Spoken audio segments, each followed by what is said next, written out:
వాణిజ్య సరళిలో సాగయ్యే దుంపజాతి కూరగాయ పంటల్లో కందని ప్రధానంగా చెప్పుకోవచ్చు.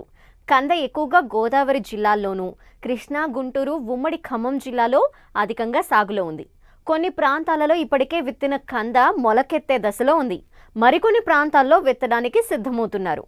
అయితే పంట పెరిగే కొద్దీ సూక్ష్మధాతు లోపాలు, చీడపీడల ఉధృతి ఎక్కువగా ఉంటుంది. వీటిని అధిగమించేందుకు సీనియర్ శాస్త్రవేత్త డాక్టర్ పి. సుధా జాకబ్ రైతులకు పలు సూచనలు తెలియజేస్తున్నారు.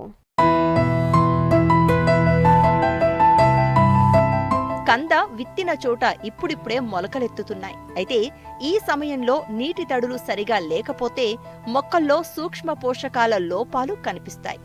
మొలక వచ్చిన తర్వాత ప్రతి 10 రోజులకు ఒకసారి నీటి తడులను అందించాలి. సూక్ష్మధాతు లోపాలు కనిపించినప్పుడు వెంటనే తగిన పోషకాలతో వీటిని సవరించాలి. సూక్ష్మ పోషకాల యొక్క ఆవశ్యకత కూడా మనకి ఈ యొక్క కందలో ఉంటుంది. ముఖ్యంగా జింకు లోపము చాలా ప్రాంతాల్లో గమనిస్తున్నాం కనుక మనకు అవసరమైతే వీలైతే ఒక 20 కిలోల జింక్ సల్ఫేట్ని ప్రధాన పొలానికి మనం వేసుకోవాల్సిన అవసరం ఉంటుంది. తర్వాత పైపాటుగా మనకి జింక్ మొక్కల మీద కనిపించినట్టయితే లోపం దీన్ని సవరించడానికి 2 గ్రాములు జింక్ సల్ఫేటు లీటర్ నీటి కలిపి మనం పైపాటుగా పిచికారి చేయాల్సినటువంటి అవసరం ఉంటుంది. జింకే కాకుండా ఇనుము ధాతు లోపం కూడా మనం కొన్నిసార్లు గమనించవచ్చు.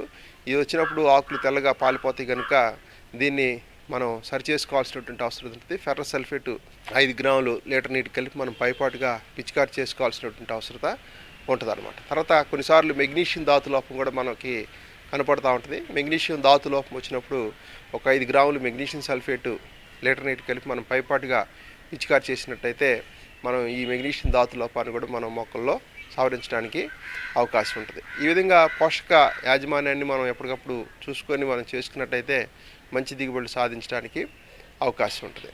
నీటి యాజమాన్యాన్ని మనం చూసుకున్నట్టయితే కంద వేసిన వెంటనే మనం నీరు పెట్టాల్సినటువంటి అవసరం ఉంటుంది. పెట్టిన తర్వాత దాదాపు ఒక 20-25 రోజులకి మొలుస్తాయి. మొలిసిన తర్వాత దాదాపు ఒక ప్రతి 10 రోజులకి మనం నీరు పొలానికి ఇవ్వాల్సినటువంటి అవసరం ఉంటుంది. కందకు తెగుళ్ల బెడద ఎక్కువగానే ఉంటుంది. ముఖ్యంగా ఆకుమచ్చ తెగులు, కాండంకుళ్ళు తెగులు, మొజాయిక్ తెగులు ఆశిస్తూ ఉంటాయి. వాటిని గుర్తించిన వెంటనే నివారణ చర్యలను చేపట్టాలి. ముఖ్యంగా మొజాయిక్ తెగులు, వైరస్ తెగులు వస్తూ ఉంటుంది కనుక దీన్ని రాకుండా చేసుకుంటానికి రసం పీల్చే పురుగులను మనం ఎప్పటికప్పుడు నివారించుకోవాల్సిన అవసరం ఉంటుంది. తర్వాత తెగులు రానటువంటి పొలం నుంచే మనం ఈ దుంపలను సేకరించాల్సినటువంటి అవసరత ఉందన్నమాట. తెగుళ్ళలో గమనించినట్టయితే ఆకుమచ్చ తెగులు అనేది వస్తూ ఉంటుంది. ఈ ఆకుమచ్చ తెగులు మనకు వచ్చినప్పుడు ఈ ఆకుల మీద మచ్చలు ఏర్పడుతూ ఉంటాయి. ఇవి మచ్చలు పెద్దవైనప్పుడు ఆకులు ఎండిపోతానికి అవకాశం ఉంటుంది కనుక దీన్ని నివారించుకోవడానికి మనం పైపాటుగా కాపర్ ఆక్సీక్లోరైడ్ అనేటువంటి మందు 3 గ్రాముల లీటర్ నీటి కలిపి మనం పిచికారి చేసినట్టయితే ఈ తెగులు ఉధృతిని మనం సమర్థవంతంగా నివారించుకోవడానికి అవకాశం ఉంటుంది. తర్వాత ముఖ్యమైనది, ప్రధానమైనది మొదల కుళ్ళు తెగులు. ఈ మొదల కుళ్ళు తెగులు వచ్చినప్పుడు మొక్క మొదల దగ్గర కుళ్ళిపోతూ ఉంటుంది. దుంప చెట్టు కూడా కుళ్ళిపోయి మొత్తం అంతా చనిపోవడానికి అవకాశం ఉంటుంది. నష్టం అనేది అధికంగా ఉంటుంది అన్నమాట.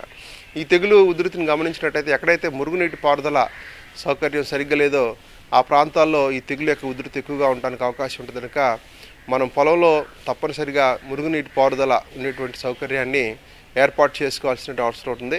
తర్వాత తెగులు యొక్క ఉధృతిని నివారించడంలో ముఖ్యంగా ఈ పంట వేసుకునేటప్పుడే తేమ ఉన్నప్పుడు ఒక 2 కిలోల ఈ ట్రైకోడర్మా విరిడిని 100 కిలోల పశువులలో కలుపుకొని మనం పొలం మీద వెదజల్లుకోవాలి. తద్వారా ఈ శిలీంధ్రం భూమిలో అభివృద్ధి చెంది ఈ భూమిలో తెగులు కలిగజేసేటువంటి శిలీంధ్రాన్ని చాలా వరకు అదుపులో ఉంచడానికి అవకాశం ఉంటుంది. తర్వాత దశల్లో మనం గమనించినట్లయితే తెగులు ఉధృతిని గమనించినట్లయితే ఈ కాపర్ ఆక్సీక్లోరైడ్ అనేటువంటి మందుని 3 గ్రాములు లీటర్ నీటి కలిపి మొక్క మొదళ్ళు పూర్తిగా తడిసేటట్టు మనం పోసుకోవాల్సిన అవసరం ఉంటుంది. లేదంటే మెటలాక్సిల్ అనేటువంటి మందుని 2 గ్రాములు లీటర్ నీటి కలిపి మొక్క మొదలు తడిసేటట్టు మనం చేసుకోవాల్సినటువంటి అవసరం ఉంటుంది. ఈ విధంగా చేసినట్లయితే కూడా మా యొక్క తెగులు యొక్క ఉధృతిని కొంతవరకు మనం అదుపులో ఉంచుకోవడానికి అవకాశం ఉంటుంది. ఈ విధంగా మేలైన యాజమాన్య సస్యరక్షణ పద్ధతులు పాటిస్తే ఎకరా కంద నుండి 70 నుండి 100 పుట్ల దిగుబడి సాధించవచ్చు. కొబ్బరి, అరటి తోటల్లో అంతర పంటగా కంద సాగు ద్వారా అదనపు ఆదాయం పొందవచ్చు. మార్కెట్ ధరల హెచ్చుతగ్గులు అధికంగా ఉన్నా నష్టభయం లేని పంటగా కంద సాగు రైతుకు మంచి ఫలితాలను అందిస్తోంది.